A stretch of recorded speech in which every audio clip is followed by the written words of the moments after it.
What if someone told you there's a way to quit smoking that doesn't require willpower, and even doesn't demand, but allows you to keep smoking during the process? Would you think they are crazy?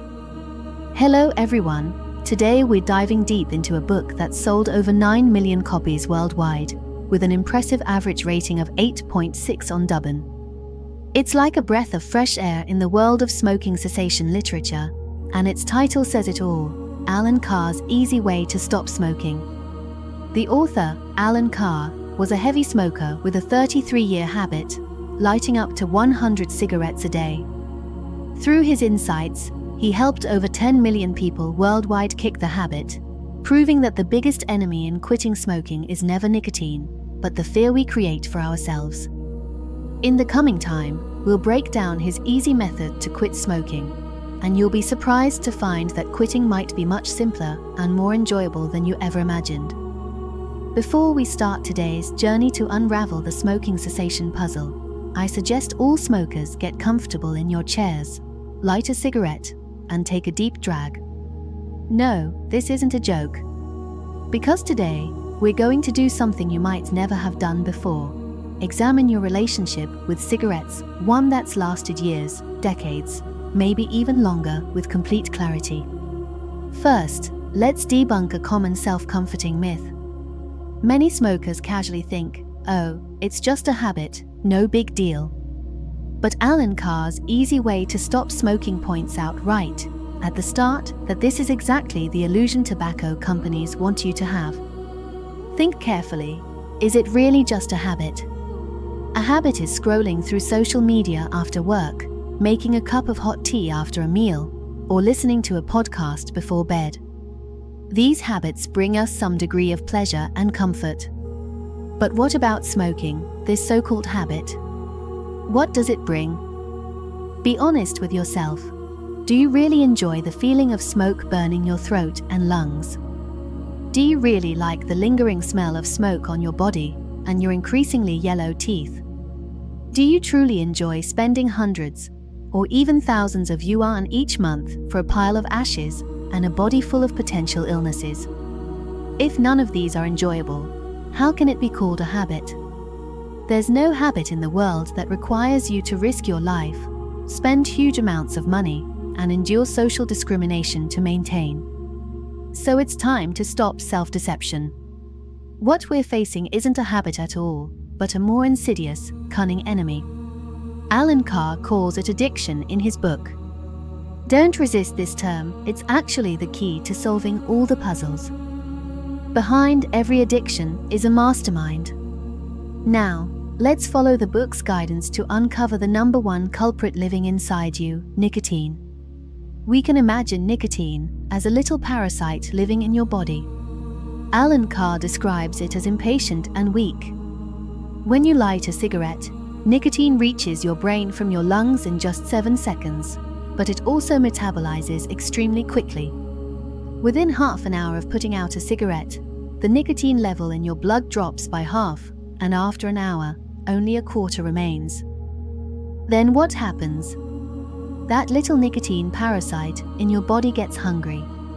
And when it's hungry, it gets restless, starting to torment you with an indescribable emptiness, irritability, a craving for something. This is withdrawal. The feeling is very mild, but like an invisible hand, it keeps nagging at your subconscious, making you uneasy.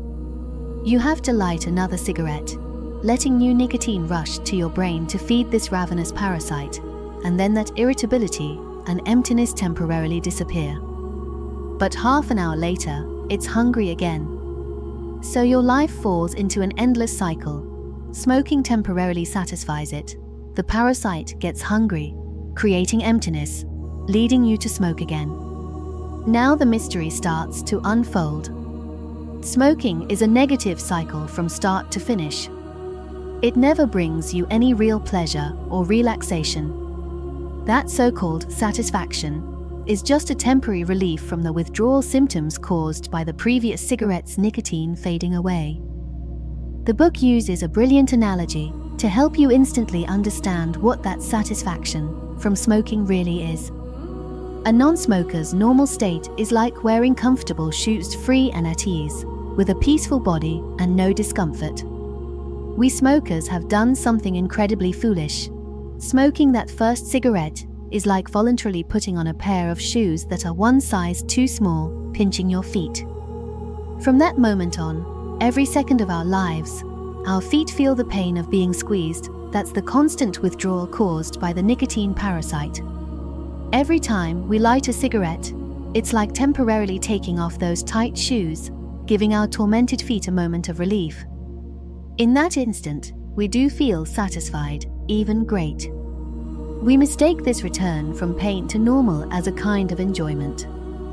But we forget that this pain is exactly what the previous cigarette, that pair of shoes we put on ourselves, brought us. So the first and most core deception the book reveals is that smoking is a process of paying to harm yourself, giving yourself an illness, then paying for medicine to temporarily relieve the symptoms of that illness, and mistaking that relief for enjoyment. Non-smokers always enjoy the comfort we can only briefly experience when we take off the shoes. They never need to take off shoes to feel good because they never put on those tight ones in the first place. This is the first culprit we need to identify, the nicotine parasite. But you might ask, if it's just this little parasite, why do we find so many reasons to smoke even when we know it's bad? This leads us to an even more formidable enemy than nicotine. In the previous section, we identified the physical culprit, the nicotine parasite. We understood that physical addiction is just that little parasite getting hungry and tormenting you, and smoking is just feeding it a process with no real enjoyment. But some of you might argue, no, when I'm stressed, lighting a cigarette really makes me feel relaxed. When I'm burning the midnight oil working on a project, a cigarette really clears my mind. When socializing, offering a cigarette really helps break the ice. Great question. This is precisely the most terrifying and clever part of the deception. If nicotine addiction is the obvious monster, what we're facing next is the real mastermind hiding behind the scenes. Alan Carr calls it brainwashing in his book The Psychological Trap Carefully Woven by Society and Culture. This trap is 100 times more powerful than nicotine itself, because while nicotine can only enslave your body, this trap hijacks your mind, providing seemingly legitimate, even noble reasons for every cigarette you smoke. Let's expose its most common tricks one by one. First and most widespread lie: smoking relieves stress. This is perhaps the biggest joke of all. Let's do a simple thought experiment. Do you think smokers or non-smokers have higher overall life stress levels? The fact is that smokers' overall life stress levels are much higher than non-smokers. Why? Because smoking itself is a source of stress. The emptiness and irritability from nicotine withdrawal constantly add pressure to your life. A non-smoker never has this stress, but we smokers first endure this extra pain caused by cigarettes, then light another to temporarily ease it, and call this process relieving stress. It's like choosing to wear a tight headband 24 hours a day just to enjoy the relief of taking it off. Would a rational person do something so foolish? Alan Carr's easy way to stop smoking points out sharply that smoking doesn't help solve any real-life stress. It's like a bad friend who, when you most need courage and energy to face problems, hands you a crutch and says, "It's okay, rest a while first," making you increasingly weak and dependent amid false relaxation. Second classic lie: smoking helps you concentrate. This has deceived countless mental workers. You feel that when you're burned out during an all-nighter, a cigarette can refresh your mind. The truth is that the real culprit making it hard to concentrate is the withdrawal symptoms your body experiences. As the nicotine from your last cigarette fades, it's like a mosquito buzzing in your ear, saying, I'm hungry, constantly distracting you. Lighting a cigarette just temporarily shuts it up, letting your attention briefly return to the normal level a non-smoker naturally has. Smoking to concentrate is like puncturing your car tires to then spend time fixing them to make the car run faster. Isn't that absurd? Alan Carr makes us understand that smokers' so-called concentration is just struggling between constant distractions and interruptions. A non-smoker naturally has complete, uninterrupted focus. The third and fourth lies usually come as a package. Smoking is a social tool and relieves boredom. Decades ago, this might have had some truth, but today, try lighting a cigarette in any indoor public place. You won't make friends, just get eye rolls. Offering a cigarette to a health-conscious person of the opposite sex, do you think that brings you closer or gets you blocked immediately? The so-called socializing is just smokers gathering to relieve the awkwardness of not smoking, performing a collective ritual of feeding the parasite. As for relieving boredom, that's an insult to yourself. How bored must a person be to put a stinky object in their mouth, stare blankly at it burning, and consider that doing something? The book puts it sharply. Smoking doesn't relieve boredom. Smoking itself is the most boring thing. It lets you feel justified in doing nothing, just repeating the mechanical actions of lighting and smoking, creating an illusion of being busy, thus avoiding the need to find truly meaningful, interesting things to do. So how did we ever believe these obvious lies? That's the power of the grand deception. From the moment we can remember, society and culture have been brainwashing us. Think about the movies you've seen. Aren't those charismatic tough guys always lighting a cigarette at critical moments, furrowing their brows and coming up with a plan? Aren't those glamorous women always exhaling elegant smoke rings on lonely nights, looking mysterious and charming? Advertisements, literature, art, countless cultural products subtly tell us that smoking is a symbol of maturity, a companion to thinking, a badge of rebellion, a source of inspiration for artists. This psychological trap built by society and culture is a more terrifying parasite than nicotine itself. It packages a dirty, deadly addiction as an attractive lifestyle, creating wrong neural connections in our brains that link smoking to all the good qualities we desire. So friends, now you understand. We can't quit smoking not because it's truly good, but because we're bound by two chains, one physical, from the nicotine parasite, the other psychological, from society's great cultural deception. The former causes us pain, the latter provides excuses for that pain. Now that we've exposed all their tricks, it's time to break these chains once and for all. So far, we've identified the two main culprits, the physical nicotine parasite and the psychological societal and cultural deception. We've logically proven that smoking is neither a real habit nor brings any substantial benefits. But at this point, many long-term smokers might agree intellectually while feeling a deep-seated fear, the fear of losing something, like saying goodbye to an old friend you've known for decades, leaving an emptiness in your heart. You might think, I understand the logic, but I just like smoking. It's my only comfort, part of my life. What joy would I have left without it? Wouldn't that be a huge sacrifice? There we go, friends. We've finally reached the core of this deception, the biggest and final lie that all other quitting methods avoid. But Alan Carr courageously confronts the myth that quitting smoking is a sacrifice. In fact, as long as you hold even the slightest belief that quitting is a sacrifice, you'll never succeed. Even if you temporarily suppress the urge with strong willpower, you'll spend the rest of your life as an ex-smoker secretly craving that forbidden fruit. Our goal isn't endurance, but liberation. To achieve liberation, we need to ask ourselves a soul-searching question that the book invites us to consider. What exactly are you sacrificing when you quit smoking? What are you giving up? Let's take a thorough inventory. Are you giving up health? On the contrary, you're saving yourself from a slow, inevitable march towards lung cancer, heart disease, and various terminal illnesses. Quitting is embracing health. Are you giving up money? Absolutely not. Do the math. A 20 yuan pack a day is 7,300 yuan a year. 73,000 in 10 years, over 200,000 in 30 years. If you invested that money simply, it could easily grow to 300,000 or 400,000, enough for a nice car, a down payment on a house, or a family trip around the world. Quitting smoking isn't sacrificing money, it's stopping a shameless robber from continuing to steal from your pocket. What about pleasure?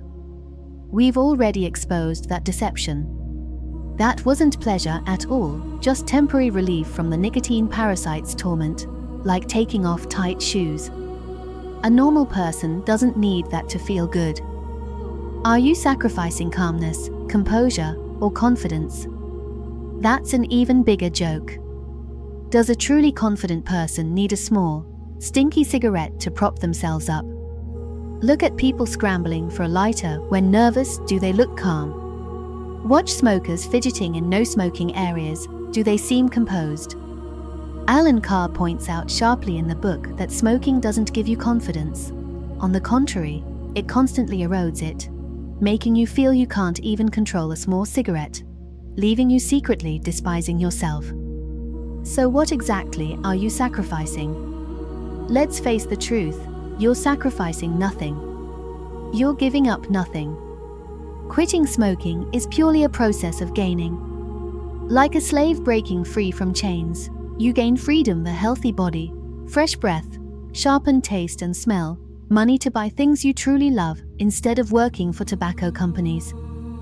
You gain energy, no longer troubled by that groggy feeling. You gain respect from others, especially your children, who'll no longer subconsciously step back from your smoke smell. You gain true confidence from overcoming a long-time demon and reclaiming control of your body and life. The core genius of Alan Carr's easy way to stop smoking is its complete redefinition of quitting smoking. It shows that quitting isn't a painful ordeal requiring great sacrifice, but an exciting, joyful treasure hunt. Each day you persist isn't about losing something, but gaining precious treasures once stolen by cigarettes. Once you completely reverse this perception in your heart, permanently deleting sacrifice from your quitting vocabulary, what once seemed painful will crumble. At this point, some of you might be eager to try, thinking, great, since there's nothing to sacrifice, I'll use my willpower to fight cigarettes starting today. I'll definitely succeed this time. Wait, please stop. If that's what you think, I'm sorry to say you'll likely fail again. Because the weapon you're about to use, willpower, which the world, including doctors, experts, and yourself, considers sacred, is actually the real reason all your past attempts failed. In this section, we'll dismantle this most confusing and dangerous concept. Alan Carr's easy way to stop smoking devotes much space to revealing a harsh truth: why quitting with willpower is destined to fail. Let's picture a scenario familiar to anyone who's tried quitting with willpower. You resolve to stop smoking today. Day 1 feels okay with the novelty. Day 2 brings discomfort, but you endure. By days 3 or 4, the nicotine parasite's cries and the brainwashing from the great deception start tormenting you together. You fidget, can't concentrate, grow irritable, snap at everyone, feeling like a ticking time bomb. You tell yourself fiercely, I must endure, I can't smoke, it's harmful, I'm doing the right thing. You use strong willpower to suppress all cravings. But simultaneously, the voice in your head that's been brainwashed for decades shouts, just one, it's fine, one cigarette will solve everything. Look how miserable you are, why bother? You could be enjoying yourself. Notice what's happening. Alan Carr describes this as a brutal tug-of-war. Your consciousness splits in two. One part desires freedom and health. The other still mistakenly believes smoking is enjoyable and quitting is sacrifice. These two parts wage an endless, energy-draining battle in your mind. This is the nature of quitting with willpower, not eliminating the desire to smoke, but suppressing and fighting against it. This struggle inevitably leads to 3 disastrous consequences. First, it plunges you into great suffering and self-consumption, turning each day into torment. You stop enjoying life. Your only pleasure seems resisting cigarettes. All your energy goes into this internal tug-of-war, leaving you exhausted more than when you smoked.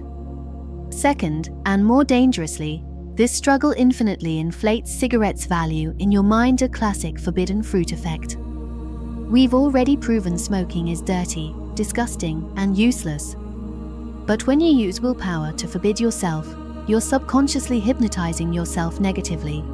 Look how wonderful that cigarette is, a treasure I can't have, a source of joy I'm deprived of. The more you forbid it, the more precious it seems. You imagining an ordinary industrial product as an unattainable lover, isn't that absurd?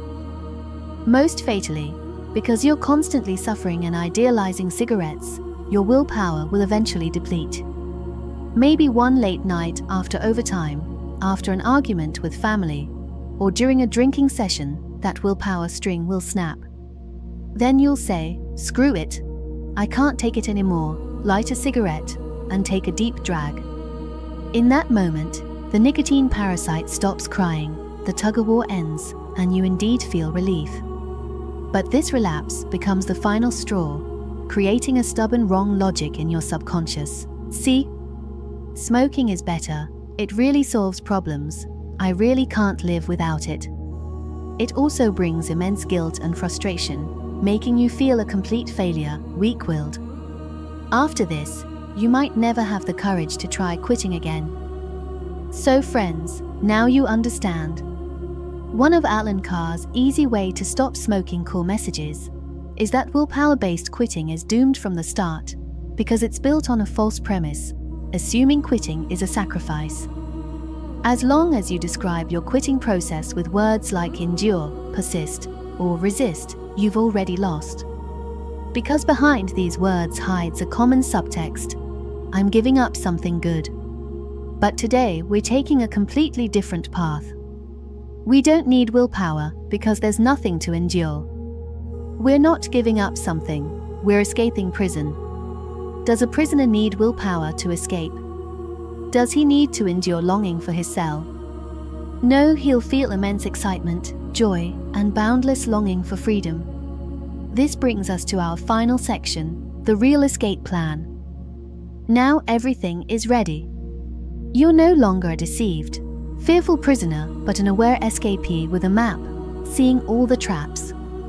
It's time for our ultimate escape. All of Alan Carr's easy way to stop smoking wisdom condenses into these simple, clear final instructions that require strict execution. So please focus completely. If you're holding a cigarette now, finish it because you might never smoke again. This is our first and most important step, the final ritual. Light this last cigarette, but don't smoke it mindlessly, mechanically as before. No, this time, be a conscious smoker. Engage all your senses to experience it. Take a deep drag. Feel the smoke hitting your throat and lungs. Is it really fresh, invigorating, and charming as advertisements claim? Or is it dirty, acrid industrial fumes that make you want to cough?